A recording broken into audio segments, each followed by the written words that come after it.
Halo semuanya, kalian mau tahu nggak apa itu teknik telekomunikasi? Teknik telekomunikasi adalah bidang yang mencakup perancangan, implementasi, dan pemeliharaan sistem untuk mentransmisikan informasi secara jarak jauh. Ini melibatkan penggunaan teknologi seperti radio, televisi, telepon, dan komunikasi data untuk mentransfer suara, data, dan video antar lokasi. Tujuan yang ingin dicapai pada pertemuan ini. Yang pertama, mahasiswa mengetahui tentang perkembangan telekomunikasi, yaitu tren menuju telekomunikasi dengan data digital. Mahasiswa memahami proses konversi dari sinyal analog ke data digital. Pendahuluannya, sejak zaman Alexander Graham Bell 1857 sampai 1990-an, telepon masih analog merajai bidang telekomunikasi.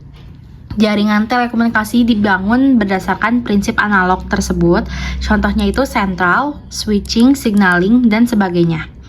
Dimungkinkan dengan perkembangan komputer yang pesat mulai tahun 1970-an yang berbasis pada data digital.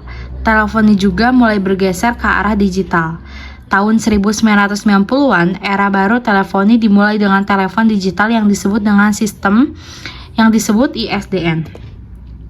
Karena cepatnya perkembangan teknologi belum sempat menggantikan sistem telepon analog yang lama, ISDN malah sudah tergusur dengan teknologi baru, yaitu Voice over IP atau VoIP di tahun 2000-an.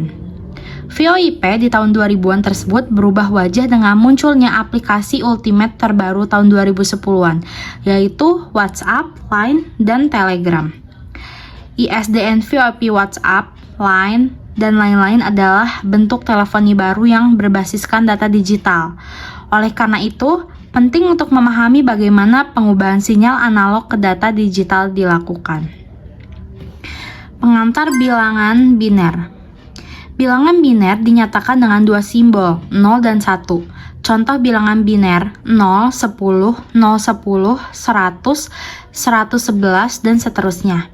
Satu simbol angka biner disebut 1 bit, dua simbol angka biner disebut 2 bit, dan seterusnya. Contoh, 0 adalah 1 bit biner, 10 adalah 2 bit biner, 101 adalah 4 bit biner. Untuk 1 bit biner terdapat 2 kemungkinan lambang 0 atau 1. Untuk 2 bit biner terdapat 4 kemungkinan lambang, yaitu 00, 01, 10, dan 11. Konversi biner ke desimal. Konversikan bilangan biner 1101 ke desimal. Jawab.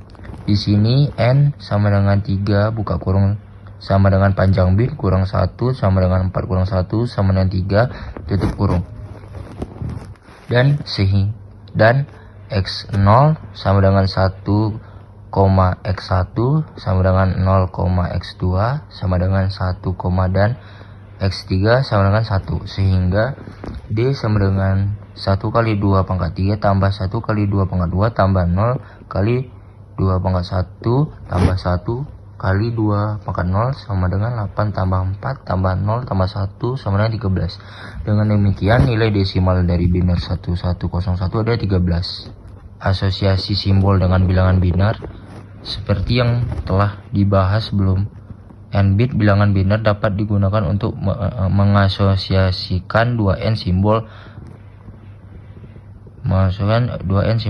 Yang kedua, misal terdapat 2 batang kayu yang satu panjang 10 cm dan yang satu lagi panjang 20 cm, maka kita dapat gunakan 1 bit untuk mengasosiasikan 2 batang kayu tersebut. Bit 0 untuk merepresentasikan kayu dengan panjang 10 cm dan bit 1 untuk merepresentasikan kayu dengan panjang 20 cm.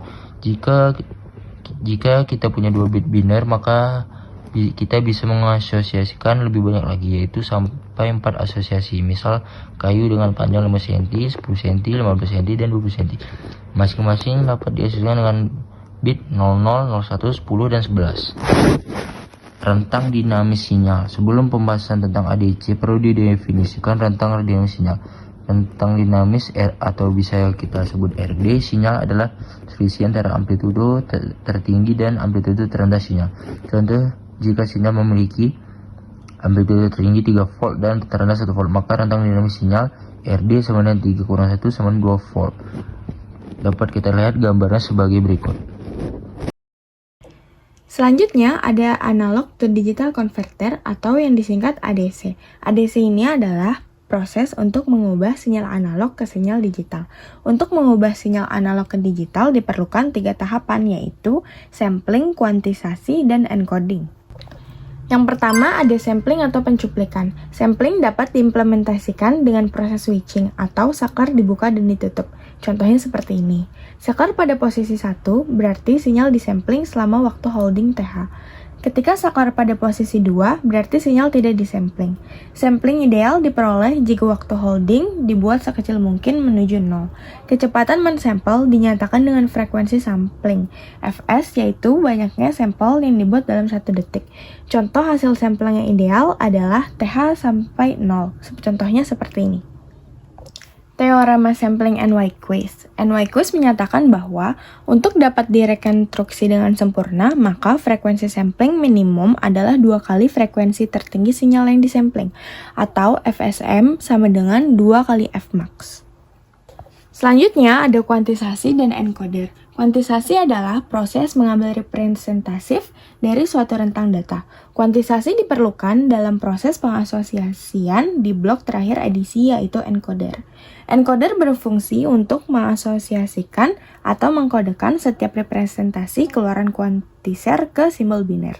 Misal, kita memiliki sinyal analog dengan amplitudo dari 0 sampai 4 volt. Jika encoder memiliki jumlah bit 2, maka 4 nilai yang bisa diasosiasikan. Kita bagi rentang amplitudo sinyal 0 sampai 4 volt dalam 4 rentang. Rentang pertama 0 sampai 1 volt, rentang kedua 1 sampai 2 volt, rentang ketiga 2 sampai 3 volt, dan rentang keempat 3 sampai 4 volt. Gambaran contoh kuantisasi dan encoder adalah seperti ini. Selanjutnya adalah error kuantisasi. Pada contoh sebelumnya, ada sampel 1,8 dikuantisasi ke 1,5. Dengan demikian terdapat kesalahan sebesar 1,8 dikurang 1,5 adalah 0,3. Jadi, untuk setiap proses kuantisasi akan terdapat kesalahan kuantisasi, selisih antara nilai sebenarnya dibandingkan dengan nilai hasil kuantisasi.